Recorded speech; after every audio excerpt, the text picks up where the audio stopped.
오늘 이 시간에는 본문 말씀을 중심해서 말씀을 이루는 헌신, 이런 제목 가지고 같이 은혜 받도록 하겠습니다. 먼 따라 하십시다. 말씀을 이루는 헌신. 옆 사람과 서로 인사하면서 이렇게 서로에게 복을 빌어줍니다. 말씀을 이루는 헌신을 하심으로 복을 많이 받으시기 바랍니다.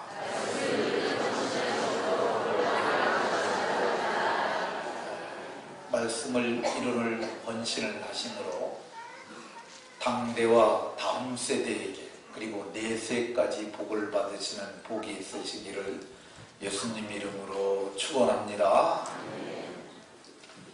하나님께서는 세상을 창조하시기 전에 영원한 작정을 하셨습니다. 작정이라는 말이 조금 어려운 개념인데요. 작정이라는 것이 만사 만물에 대한 하나님의 영원하신 계획을 작정이라고 이렇게 합니다. 인류 역사는 하나님의 작정하신 대로 지금도 가고 있습니다. 그러니까 시작이 알파 포인트고요. 오메가 포인트를 향해서 지금 가는 거야.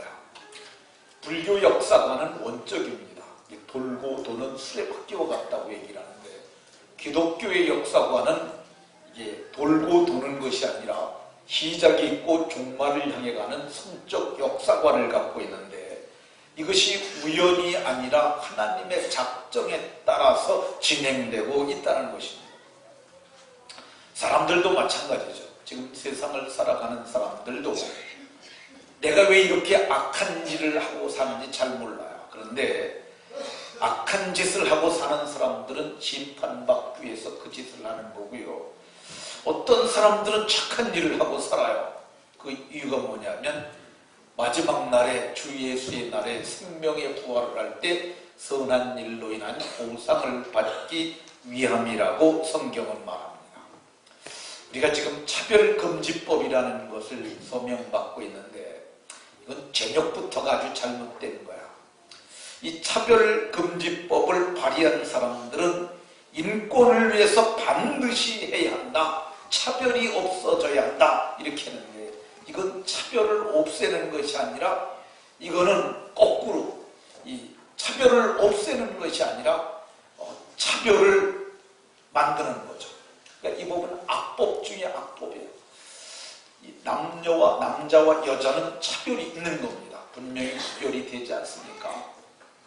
그런데 이 사람들은 남자와 여자의 성차별을 없애자는 거예요. 남자하고 결혼하게 하고 여자하고 결혼하게 하고 이거 하자고 얘기를 합니다. 근데 이거 하는 이유가 뭐냐? 마지막 날에 저들이 심판받기 위해서 이 짓 하는 겁니다. 반대로 우리는 그러잖아요. 하나님의 말씀이 그만 거다. 남자가 남자를 향하여 정욕이 불타고 여자가 여자를 향하여 불정욕이 불타는 것은 하나님이 저들을 더러움에 내버려 두신 유기적 행위라고 얘기를 합니다. 그러니까 이거 하면 안 되는 것이라고 이렇게 말하면서 우리는 이걸 막기 위해서 서명을 받기도 하고 하지 않습니까? 우리는 착한 일을 하는 거야. 왜 그러냐면 말씀을 따라 살기 때문에 그렇습니다. 근데 우리가 이렇게 막는다고 이게 안 되겠습니까? 됩니다. 금년에는 안 될 것이고 내년에도 안 될지도 모릅니다. 그러나 이것이 주님 오시는 그날까지 안 될 수는 없습니다. 돼야 주님이 오십니다. 돼야 저들이 심판을 받게 되시고 돼야 하나님께서 새하늘과 새 땅을 창조하실 것이기 때문입니다. 어떤 사람들은 말씀을 이루기 위해서 불의의 일꾼으로 악한 일을 하는 헌신을 하고 어떤 사람들은 의의 일꾼으로 말씀을 이루기 위해서 선한 일을 한 헌신을 합니다. 오늘 우리가 봉독한 본문은 이 종료주의를 지키는 근간이 되는 말씀인데 본문에도 보면은 말씀을 이루는 헌신을 하는 분들이 나옵니다. 누가 말씀을 이루는 헌신을 하는지 살펴보도록 하겠습니다. 오늘 성경을 보게 되면 말씀을 이루는 헌신을 가장 많이 하신 분은 예수님이세요. 자, 오늘 성경을 예수님께서 보면은 예수님은 말씀을 이루기 위하여 때가 참에 이 땅에 오셨어요. 때가 참에 여자의 몸에서 나게 하시고 그랬는데, 구약 성경은 오실 예수님에 관해서 말하는 책이에요. 이 율법과 선지자들이 증거하신 한 의가 있는데, 그 의가 사람의 몸으로 나타날 땐 예수님의 모습으로 나타나는 거예요.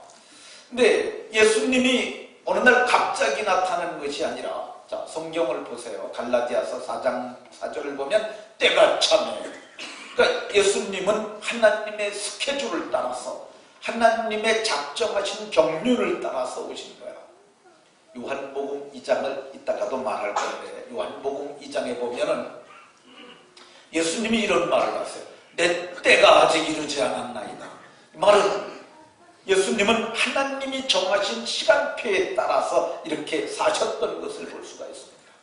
근데 예수님께서 이렇게 하나님의 스케줄에 의해서 이 영원하신 작정에 의해서 따라 사셨는데, 그 삶 자체가 그게 헌신이었어요. 예수님을 요한복음 2장 5절 이하에 보게 되면, 그는 근본 하나님의 본체시나, 본체라는 말은 하나님과 하나요, 하나님과 동등될 수 있는 분이시지만은 그는 동등됨을 취할 것으로 여기지 아니하시고 자기를 비어, 이거를 비하라고 얘기를 합니다.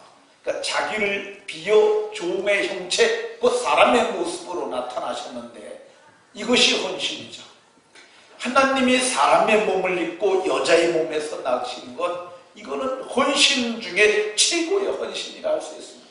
근데 예수님이 왜 이거 했느냐? 말씀을 이루게 하시려. 예수님이 잡히시던 날 밤에 게롯 유다가 대제사장의 군병들을 이끌고 예수님에게 와서 예수님에게 입맞춥니다. 그러니까 제사장의 군병들이 그를 잡으려고 해요. 베드로가 분노한 감정을 가지고 칼을 들어서 말보라고 하는 사람의 귀를 잘라요. 그러니까 베드로가 검술이 굉장했던 것 같습니다. 요 귀만 딱 뼈낸다는 건 정말 대단한 것 같은데, 베드로가 실력을 보여줬을 수도 있고 어쨌든 귀를 잘랐어요. 그런데 예수님께서 뭐라 그러셨느냐 하면, 네 칼을 도로 칼집에 꽂으라. 칼을 가지는 자는 칼로 더 망하느니라. 그러면서 그 귀를 주워가지고 다시 말보에게 붙여주셨어요. 그 기적의 현장 가운데서도 저들은 예수님을 잡으려 하니까 예수님께서 베드로에게 말씀하시길, 내가 12군단 더 되는 천사를 보내어 저들을 능히 멸할 수 있지만, 만일 그렇게 하면 이런 일이 있으리라 한 성경이 어떻게 이루어지겠느냐. 그래서 예수님은 성경을 이루시기 위하여 거기서도 참으셨던 것을 볼 수 있습니다. 예수님은 내가 날마다 성전에서 그라쳤지만 저들이 나를 잡지 아니하고 이제 검과 뭉치를 가지고 나를 잡으러 왔는데, 이게 다 선지자의 글을 이루려 하리 하십니다. 예수님께서 그렇게 말씀하셨어요. 그러니까 예수님은 말씀을 이루기 위해서 그 일을 하셨던 것을 볼 수가 있습니다. 오늘 우리가 봉독한 본문을 보면은요, 이건 세상에 그 누구도 할 수 없는 일을 몸소 하세요. 왕도 할 수 없고 재물을 많이 가든 재벌도 할 수 없는 그 일을 하십니다. 내용을 좀 살펴보겠습니다.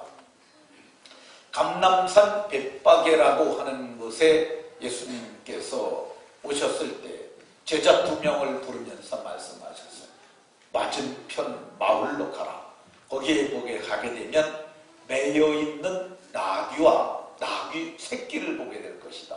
어미 나귀 그리고 새끼 나귀가 있을 텐데, 어미 나귀는 그냥 두고 새끼 나귀를 끌러가지고 오도록 해라. 혹시 누가 왜 나귀를 끌러가느냐라고 물으면 주가 쓰시겠다라. 그러면 즉시 보낼 테니까 나귀를 끌고 와라. 그러면서 말씀하시길, 이 사건이 말씀을 이루려 하심이라. 선지자를 통하여 하신 말씀을 이루려 하는 사건이라고 얘기를 했습니다. 그러면서 예수님께서 그 말씀을 얘기를 하는데 이것이 스가랴 9장 9절의 사건을 인용해서 말씀합니다. 스가랴 9장 9절은 시온에 따라 크게 기뻐해라. 너희가 즐거워해라. 내게 한 왕이 임하는데 그분은 공의로우시며 구원을 베푸시며 그분은 겸손하셔서 멍에 매는 짐승 곧 나귀의 작은 것 새끼를 타고 오실 것이라고 이렇게 말했습니다. 근데 이게 쉬운 게 아니에요. 뭐 재벌이 와서 혹은 위대한 왕이 기쁨과 즐거움을 줄 수도 있을 거예요. 왕으로 입성할 수도 있겠고 그가 공의를 베풀 수도 있을 거예요. 그러나 그 왕들이 할 수 하나 할 수 없는 게 있는데 그게 뭐냐? 나귀의 작은 것 새끼를 타고 예루살렘에 입성하는 거예요. 이게 한 번도 사람을 태우지 아니한 경험이 없는 나귀를 타고 예루살렘 성을 입성한다는 것, 이게 쉽겠습니까? 예루살렘에는 당시 6월절을 지키려고 이 세계에서 모여든 디아스포라들이 약 20만 명 정도가 와 있었어요. 근데 그들이 고대하는 게 메시아거든요. 하나님의 그리스도. 근데 지금 하나님의 그리스도가 나타났다 그러니까 사람들이 수도 없이 몰려 나왔어요. 근데 그 많은 사람들이 단지 나귀가 하나 지나갈 만큼 그 길이 열려있는데 거기를 지나갈 수 있겠느냐는 거예요. 여러분들 이렇게 사람들이 도요를 했는데 거기 이렇게 쫙 지나가 본 적이 있으세요? 이거 얼굴이 뜨거워서 진발하기 힘듭니다. 저는 전에 중학교 다닐 적에 개교기념일에 달리기를 했어요. 마라톤인데 개교기념일에는 학교들 그거 했잖아요. 그랬는데 그게 다 반바지만 입고 뛰지 않습니까? 그런데 이 여학생들은 안 뛰어요. 이 여학생들은 뭐냐면 양쪽으로 도요를 해 있는 거예요. 근데 이제 맨 끝에는 이거 커트라인 딱 있는데 제가 한 7등 정도로 들어온 것 같아요. 제가 제대로 뛰었으면 한 1, 2등을 했을 것 같은데 진짜요. 아니 그러니까 뛰다 보니까 사람들이 다 헥헥거리는 거예요. 그래서 못 가요. 도저히 같이 갈 수가 없어서 그때부터 뛰었어요. 그랬는데 사람들이 오다가 그래서 제가 정말 사람들 따라 마시는 재주가 좋아가지고 그냥 쭉 달려갖고 왔는데 보니까 코트라인이 내 앞에 있더라고요. 근데 그냥 이렇게 바로 코트라인 들어가는 게 아니라 운동장을 한 바퀴 돌잖아요. 근데 여학생들이 다 치다보는데 팬티만 입고 거기 뛰어 들어가는데 정말 이거 민망해서 못 뛰겠더라고요. 어쨌든 사람도 그런데 한 번도 태워보지 않은 나귀의 작은 것 새끼가 그 일을 하겠어요. 다리에 힘이 없어서도 못할 수도 있습니다. 왜 그러냐면 입성하는 거리가 2km인데요. 근데 사람이 많이 지켜보는데 그거 할 수 있겠느냐는 거죠. 사람들이 예수님 오시는 길에다 자기들이 겉옷을 벗어 막 깔았어요. 그리고 종려나무가지를 깔았어요. 그리고 소리를 지르면서 호산나 다윗의 자손이요. 그런데 거기 지나갈 수 있겠느냐는 거죠. 제가 농사를 져서 소를 길들여 본 적이 많습니다. 우리 아버지께서, 제 아버지가 이제 농사를 1년 소를 가지고 짓잖아요. 그러면 가을이 되면은 이제 여물을, 소먹는 그 음식을 여물이라고 부릅니다. 콩을 넣어가지고 해보면 콩을 먹으면 소가 그걸 먹고 살이 쪄요. 이게 막 살을 찌우는 거야. 이게 언제까지 찌우냐면은 구정까지, 구정 대목 보려고. 그래서 구정 대목 때가 되면은 그 소를 팔아요. 그리고 송아지를 사옵니다. 근데 그게 뭐냐면 그 소를 동부렉이라고 부르는데, 그러니까 한 번도 멍에를 매보지 않은 송아지를 막 벗어난 그런 걸 갖다 동부렉이라고 부르는데, 근데 그걸 사와요. 그러면은 그게 이제 소를 팔고 구정 지나고 바로 사오면 그때부터 이제 4월달까지 막 또 잘 먹이는 거야. 그리고 그걸 갖다 길을 가리키는데 그 정말 일 가리키는 거 쉽지 않아요. 근데 가리켜보게 되면 소가 막 치못 데려가려고 그럽니다. 그런데 아무도 태워보지 않은 나귀가 제대로 가겠느냐는 거예요. 그건 돈으로도 할 수 없고요, 권력으로도 할 수 없고, 머리를 써도 안 되는 거야. 근데 오늘 성경에 보게 되면 예수님이 아무도 타보지 않은 것, 나귀 작은 것을 타고 거기를 입성하셨다는 거야. 이건 뭘 증명하느냐 하면은 이분이 하나님의 진짜 그리스도라는 거죠. 그러니까 성경이 이렇게 쓰여 있어요. 그게 아니면 다 가짜라는 거예요. 예루살렘을 들어가는데 나귀의 작은 것, 그리고 만왕의 왕으로 칭송을 받으며 들어가시는 그분이 진짜 하나님의 그리스도라는 것이죠. 근데 오늘 성경을 보게 되면 예수님께서 그 일을 하셨던 것을 볼 수가 있습니다.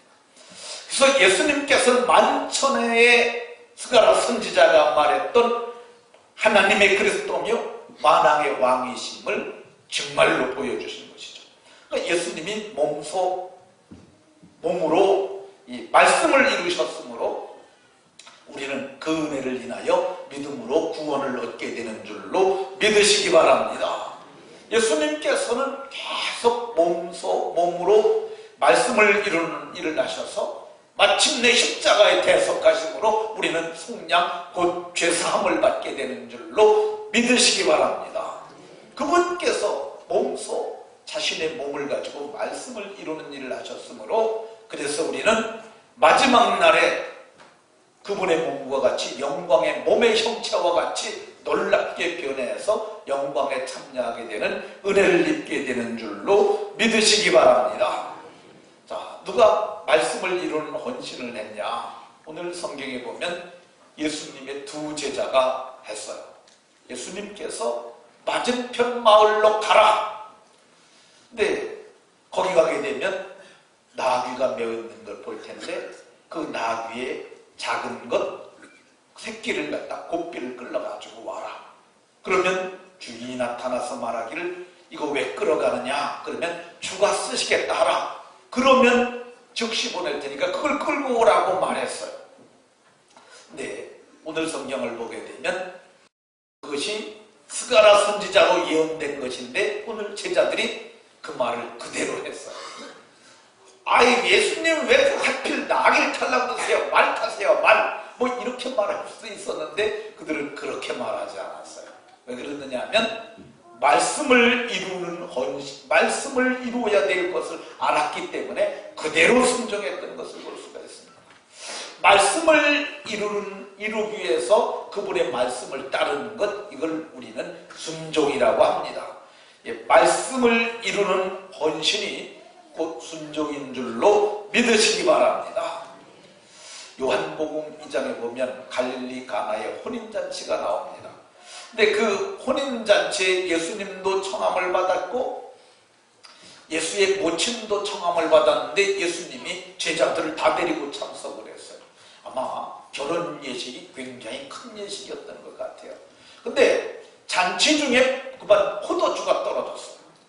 그러니까 마리아가 예수님에게 말했습니다. 지금 포도주가 모자라. 그랬더니 그가 말하기를 내 때가 아직 이르지 않았다고 이렇게 얘기를 했습니다. 그러니까 그 말을 듣고 있던 마리아가 하인들을 불렀어요. 뭐 하인이라기보다는 어쨌든 잔치의 수종들은 오늘날 용어로 얘기하면 스태프들을 부른 거죠. 불러가지고 너에게 무슨 말씀을 하시든지 그대로 해라. 그 말을 해줬어요. 그랬더니 잠시 후에 예수님께서 항아리에 물을 아구까지 채워라. 예, 집집마다 당시에는 그 두세 통 드는 항아리가 몇 개씩 있었는데 그 집에는 6개가 있었다고 그래요. 그래서 아구까지, 아구는 사실은 항아리 꼭대기까지가 아니라 딱 턱 밑에 턱까지를 아구라고 부릅니다. 그러니까 여기서 이렇게 해서 이렇게 되는 여기까지 이렇게 물을 갖다 다 채웠어요. 그랬더니 그걸 떠다 줘라. 연회장에게 먼저 갖다 줘라. 근데 연회장이 보니까 이게 물이 이게 색깔은 물 색깔인데 맛은 포도주예요. 그때 이런 말을 했습니다. 사람들은 처음에는 좋은 걸 내고 술 취하면 나쁜 걸 내는데 이 집은 처음에는 별거 아닌 걸 내더니 지금 극상의 포도주를 내었다고 그렇게 말해서 그 잔치가 극상의 포도주로 은혜롭게 맞춰졌던 것을 성경이 말하고 있습니다. 순종하였더니 물이 변해서 포도주가 되는 역사가 일어났어요. 오늘 순종했더니 나귀 새끼가 보호자가 되는 기적이 일어났어요. 사람들이 앉는 자리를 의자라고 부릅니다. 근데 왕이 앉는 것은 보좌라고 해요. 근데 예수님이 지금 만왕의 왕으로 입성하는데 그 나귀가 지금 뭐가 된 거예요? 예수님의 보좌가 됐어요. 이게 순종의 기적인 줄로 믿으시기 바랍니다. 하나님께서 여러분들에게 혹이 무슨 말씀을 하시거든 그대로 하셔서 기적에 참여하는 복이 있으시기를 예수님 이름으로 축원합니다. 누가 말씀을 이루는 헌신했느냐? 오늘 성경에 보니까 나귀의 주인이 말씀을 이루는 헌신을 했어요. 나귀를 제자들이 풀어가니까 그걸 보고 있다 주인이. 그거 왜 나귀를 풀러가시오? 내 나귀인데 왜 가져가시오? 그랬더니 주님이 쓰시겠답니다. 아, 그러면 가져가시라고 내 나귀를 내어놓았어요. 주가 쓰시겠다는 말에 나귀를 내어놓았더니 그 나귀가 주님의 선지자들의 예언을 이루는 성취의 도구가 되었던 것을 볼 수가 있습니다. 그러니까 주님이 쓰시겠다 그러게 되면 내어놓는 게 좋습니다. 그게 내 몸일 수도 있어요. 내가 너를 쓰고 싶다. 혹은 네 재물을 내가 좀 써야겠다. 네 재능을 내가 좀 써야겠다. 하나님이 말할 수도 있어요. 주가 쓰시겠다고 그럴 때 안 되어라 그러지 말고 내어놓아서 복을 받는 은혜가 있으시기 바랍니다. 내놓으라 그러니까 좀 찜찜하시죠? 네. 제가 내놔서 복 받은 사람 하나 얘기하도록 하겠습니다. 서울에 가게 되면 성목교회라는 교회가 있어요. 거기에 이태희라는 목사님이 있는데 목사님이 조금 거칩니다. 근데 막 힘쓰던 목사님인데 힘쓰던 청년이었는데 그분이 은혜 받고 목사가 된 거예요. 근데 이분이 제 속말로 입담이 좋아요. 말을 잘하세요. 그래서 젊을 때부터 정말 놀라운 부흥의 역사를 이루고 전국에 강사를 다녔어요. 뭐 세계를 다닌 분이니까. 근데 그분이 포천에서 제가 목회할 때 연합집회 강사로 왔어요. 근데 그분이 그날 간증을 했는데 이 간증이 너무나 은혜가 돼서 지금도 제 기억에 생생합니다. 근데 그분이 이런 얘기를 해요. 서울에 있는 한 감리교회가 자기를 강사로 초청을 했대요. 그래서 가보니까 그 교회가 건축 중이더래요. 뭐 부흥 강사가 그거 보면 딱 모르겠어요. 근데 보니까 공사가 중단되어 있는데 부흥 집회를 한다 그러니까 이게 나를 통해서 집회를 해갖고 이거 교회 완공하려고 나를 불렀구나. 부담도 되고 걱정도 되고 그래서 하나님 은혜를 베풀어 주세요 하고 집회를 하는데 첫째 날도 아무 일이 안 일어났어요. 둘째 날도 아무 일도 안 일어났어요. 셋째 날 그분이 전한 말씀이 뭐냐면 십자가에 못 박혀 죽은 예수예요. 예수님께서 여러분을 위해 영생을 지기 위하여 십자가에 못 박혀 죽었는데 여러분들은 주님께 뭘 내놓으시겠습니까? 근데 그때 그 자리에 시골에서 올라와 가지고 3년째 식모살이하는 한 여자가 있었어요. 근데 그리고 통성으로 기도를 하는데 그 여자 자매에게 십자가에 못 박혀 죽으신 주님이 나타나신 거야. 그러면서 십자가에 못 박혀 죽으신 주님이 나타나셔서 나는 너를 왜 못 박혀 죽었는데 너 내게 뭘 주느냐? 그런데 딱 생각나는 게 3년 동안 한 푼도 안 쓰고 악착같이 모은 통장하고 도장이 생각나는 거예요. 그 이튿날 일을 하는데 손에 하나도 안 잡혀가지고 저녁 때까지 고민을 하다가 통장을 싸가지고 갑니다. 그래가지고 번룸함에다 넣었어요. 근데 목사님이 기도를 하다가 보니까 뭐가 이렇게 틀린 게 왔어요. 그래서 보니까 저건 통장하고 도장이에요. 기도를 마치고 이거 주인 누구냐니까 처녀가 일어났는데 봐도 좀 이게 식모다 그런 느낌이 드는 여자가 일어났어요. 이게 뭐냐 그랬더니 어젯밤에 내가 기도하는데 주님이 나타나셔서 내가 너를 위해서 내 몸을 주는데 너 난 뭘 주겠느냐. 그런데 이게 저금통이 생각나가지고 견디다 못해서 내가 이걸 갖고 와서 주님께 드렸습니다. 그리고 막 울었어요. 근데 그 우는 모습을 보면서 장로님들이 옆에서 우시는 거야. 장로님들이 거기 부자들이 많았는데 돈이 없어서 그런 게 아니라 내놓지 않아서 안 된 거거든요. 그 장로님들이 내가 잘못했구나, 내가 잘못했구나. 쟤는 시골에서 올라와서 3년치를 몽땅 내는데 나는 가진 게 있는데도 불구하고 내가 안 내서 일이 안 됐구나. 그렇게 그분들이 깨닫고 그 집회 마지막 날에 그 장로님들이 엄청난 작정을 해서 그것이 다 됐다고 그럽니다. 그래서 이제 건축이 되는 것을 그 신모가 보면서 믿음으로 즐겁게 살았어요. 근데 이게 다 냈으니까 이게 마음이 좀 허전할 텐데 그게 아니라 자기로 말미암아서 많은 사람들이 헌신함으로 그걸 되어져가는 걸 보면서 정말 마음이 기쁘게 살았어요. 그 목사님이 이제 공부를 다 줬다는 얘기를 들었어요. 그리고 잊어버리고 살았어요. 그리고 10년쯤 더 지나가지고 김포에 있는 한 교회를 부흥 집회를 갔는데 거기 아버지도 장로고 아들도 장로인 장로 부자가 있는데 아들 장로님이 오전 집회를 마시고 점심을 내겠다는 거예요.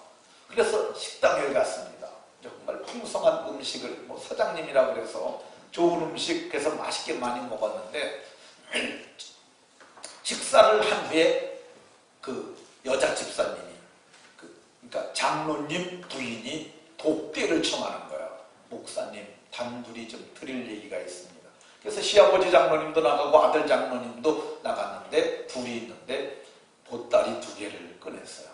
이거는 목사님 양복이고요. 이거는 사모님 정장입니다. 제가 좋은 것으로 했는데 사이즈 다 알아봐 갖고 했으니까 그냥 가서 입으시면 좋겠습니다. 목사님이 너무너무 감사하잖아요. 그래서 왜 나한테 이렇게 하시고 그랬더니 내가 목사님께 은혜를 입은 적이 있습니다. 뭐 부흥 집회를 한두 번 다녔겠어요. 나한테 무슨 은혜를 입었냐 그랬더니 그분이 지금으로부터 10년 좀 훨씬 전에 감리교 부흥 집회할 때 저금 통장을 냈던 식모를 기억하십니까? 그랬더니 그거야 내가 기억하죠. 그 식모가 헌금을 내가지고 통장을 내서 사람들이 다 감동돼서 건축을 하지 않았습니까? 그 얘기를 했더니 그년이 바로 인연입니다. 네. 내가 건축이 끝난 뒤에 믿음으로 나는 기쁘게 살고 있는데 어느 날 목사님이 선을 좀 보지 않겠느냐고. 그래서 선을 보게 됐는데 지금 남편이 외국 유학을 가서 미국에서 배필을 못 만나고 한국에 와서도 믿음 있는 사람을 못 만나서 믿음 있는 사람을 찾다가 목사님이 우리 교회에 믿음 있는 여인이 있다고 처녀 있다고 그래갖고 이렇게 만났다는 거예요. 근데 봤는데 이 자매님보다도 그 남자가 그 여인의 모습에 아주 그냥 콩박 빠져버린 거야. 이게 뭐 콩깍지가 쉰 거죠. 그래가지고 결혼을 하고 중학교도 가르쳐주고 고등학교도 가르치고 그리고 대학 공부도 시키고 그래서 그 여인이 전에는 식모였는데 식모였으니까 꾀지지하니까 몰랐는데 귀부인이 되어 있더라는 거야. 그걸 그러면서 그 말이 헌신을 했더니 하나님께서 갚아주셨다 이런 얘기가 들었습니다. 헌신하면 하나님께서 갚아주시는 줄로 믿으시기 바랍니다. 누가 말씀을 이루는 헌신을 하냐? 오늘 성경을 보니까 나귀가 말씀을 이루는 헌신을 해요. 그렇지 않습니까? 나귀가 예수님을 모시고 예루살렘 안에까지 모시고 가지 않습니까? 이게 어떻게 이 일이 가능할까? 어떻게 나귀가 그 일을 할 수 있을까? 나귀의 작은 것, 새끼는 그 일을 도저히 할 수 없습니다. 제 생각에는 천사가 그의 고삐를 붙잡고 다리가 힘이 빠지고 후덜덜 하지 않겠어요? 천사들이 옆에서 부추겨주지 않았을까? 그건 제 생각입니다. 성경에는 없는데 그러나 그럴 것 같아요. 우리가 성경에도 이와 유사한 사건을 사무엘상 5장에 보면 알 수 있는데 이 사무엘 시대에 아벡이라는 곳에서 블레셋과 전투를 합니다. 이게 아벡 전쟁이라고 불러요. 근데 아벡 전투를 통해서 이스라엘이 이겨야 되는데 이기기는커녕 박살이 나버렸어. 근데 엘리의 두 아들 곰니와 비나스가 우리가 이기려면 법궤를 가지고 가야 된다. 그래서 법궤를 가져오려고 했어요. 그랬더니 이스라엘 백성들이 함성을 지르는데 그 함성을 블레셋이 듣고 법궤가 들어왔댄다. 우리가 죽기를 싸우지 않으면 우리가 질 것 같으니까 죽기를 싸우자 그랬는데 이스라엘이 이길 줄 알았는데 법궤까지 가져왔는데 이스라엘이 완전히 초토화가 되버립니다. 아주 완전히 박살나버려요. 그리고 법궤마저도 그들이 가져가버려요. 근데 법궤를 저들이 전쟁에서 이겼으니까 전리품으로 생각하고 다곤의 신당에다 갖다 뒀어요. 우리 신님, 다곤님 덕분에 우리가 이겼습니다. 이스라엘의 신을 우리가 여호와 신을 잡아왔습니다. 그런 거다 갖다 놨어요. 근데 그 이튿날 아침에 무슨 일이 일어났냐면 다곤이 넘어져서 법궤 앞에 절을 하고 있는데 모가지도 부러지고 손목도 부러지고 다 깨져서 있는 거야. 그래서 그들이 법궤를 보면서 야 이거 무슨 일이냐? 다곤신을 다시 일으켜놓고 했는데 근데 그날부터 아스돗이라는 지역에 악한 종기가 생기기 시작했는데 무지무지하게 아픈 거예요. 고통이 하늘에 사무칠 정도로 그게 이렇게 심해졌어요.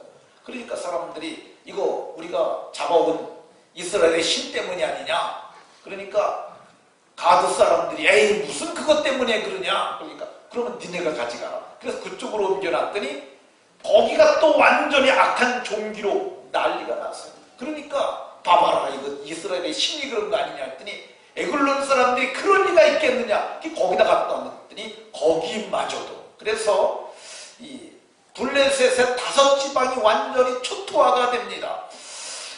사무엘상 5장 12절을 보게 되면 죽지 아니한 사람들은 종기로 죽은 사람이 많은 거예요.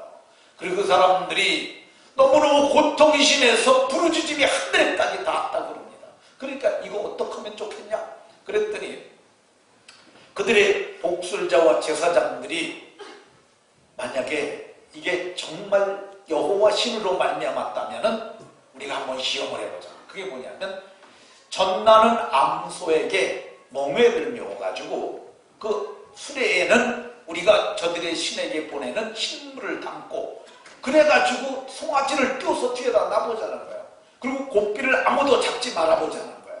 그게 이게 베세메스까지 이스라엘까지 잘 가면은 이거는 여호와로 말미암은 것이고 그리고 뒤에 송아지가 있잖아요. 송아지가 어미소를 부르며 울잖아요. 그리고 젖이 퉁퉁 불잖아요. 그럼에도 불구하고 울면서 가면 그게 여호와로 말미암은 것이고 젖이 불고 송아지 울음소리가 들으니까 돌아오면은 이거는 여호와로 말미암은 것이 아니다. 그랬는데 성경을 보면 암소가 눈물을 뚝뚝 흘리면서 뚜벅뚜벅 베세메스까지 갔다고 성경이 이렇게 얘기를 해요. 어떻게 갔겠습니까? 우리 눈에 보이지 않지만은 천사가 곡기를 붙잡고 저를 끌고 갔다고 저는 믿습니다. 그러니까 우리 눈에 보이지 않지만 신의 겨운 일을 맡을 수도 있어요. 그래도 주님이 붙잡아 주시게 되면 일이 잘 되는 줄로 믿으시기 바랍니다. 여러분도 아시다시피 저는 뭐 배운 게 많은 학벌이 별로 좋지 않습니다. 저는 과거의 그 가문도 별로 안 좋고 직업도 별로 안 좋아요. 저는 농사짓던 농부 아닙니까? 그런데 농사짓던 농부임에도 불구하고 하나님을 경외함으로 말씀을 붙잡았더니 하나님께서 말씀을 들려주시고 이끌어 주시니까 말씀을 이루는 삶을 살지 않습니까? 그러니까 우리가 보잘것없는 나귀도 주님을 의지하니까 은혜를 베풀어 주시는데 여러분들이 주님을 절대 의지하면은 하나님께서 여러분을 붙들고 큰 일을 이루실 줄로 믿으시기 바랍니다. 자, 마지막으로 성령에 감동된 무리의 대다수가 말씀을 이루는 헌신을 합니다. 익명으로 이름은 하나도 기억되지 않았어.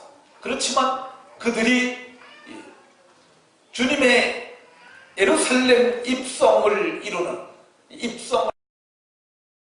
그 말씀을 성취하는 그 일에 동참하게 되는데 그들이 뭘 했느냐면 자기들의 겉옷을 폈어요.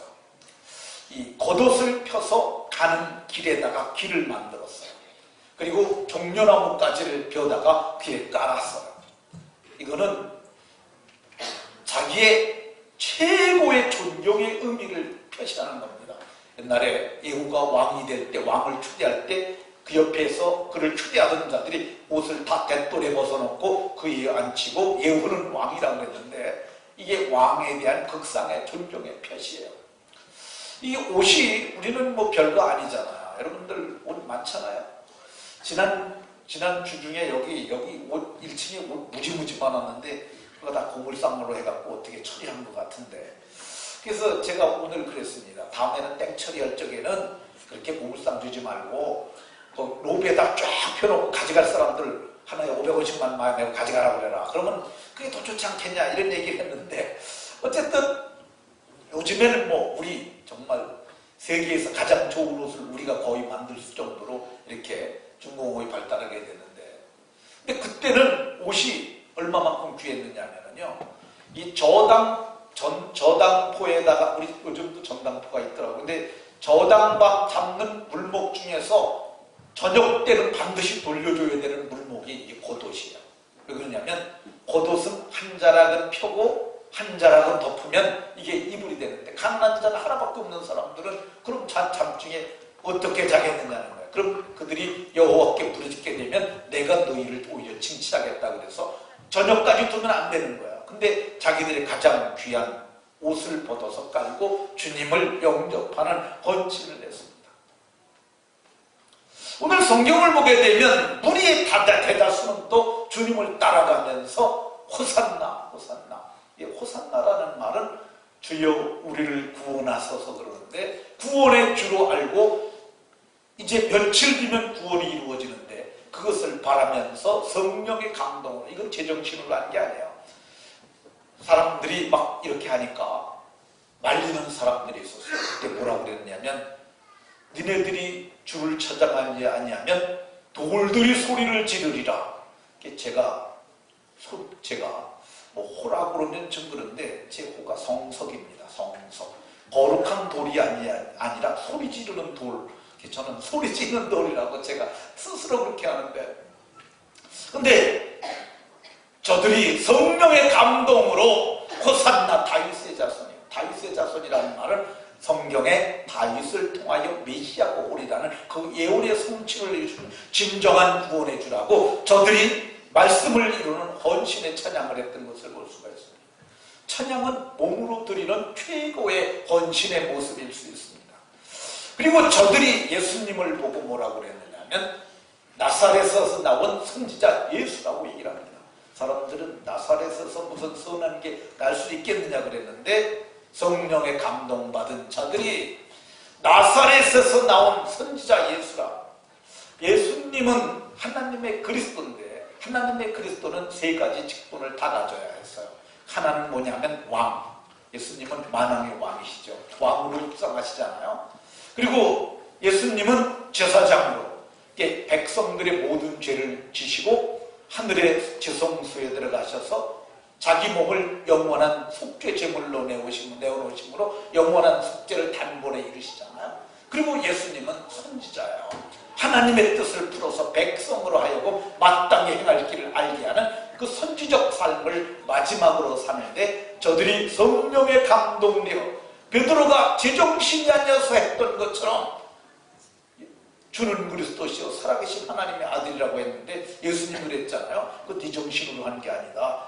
하늘의 아버지께서 너에게 알게 하신 거라고 그랬잖아요. 그러니까 성령의 감동을 받아서 옷을 벗어 깔고 찬양을 하고 예수님의 직분을 합당하다고 말하면서 저들이 말씀을 이루는 일을 했다는 것을 봅니다. 말씀을 마치도록 하겠습니다.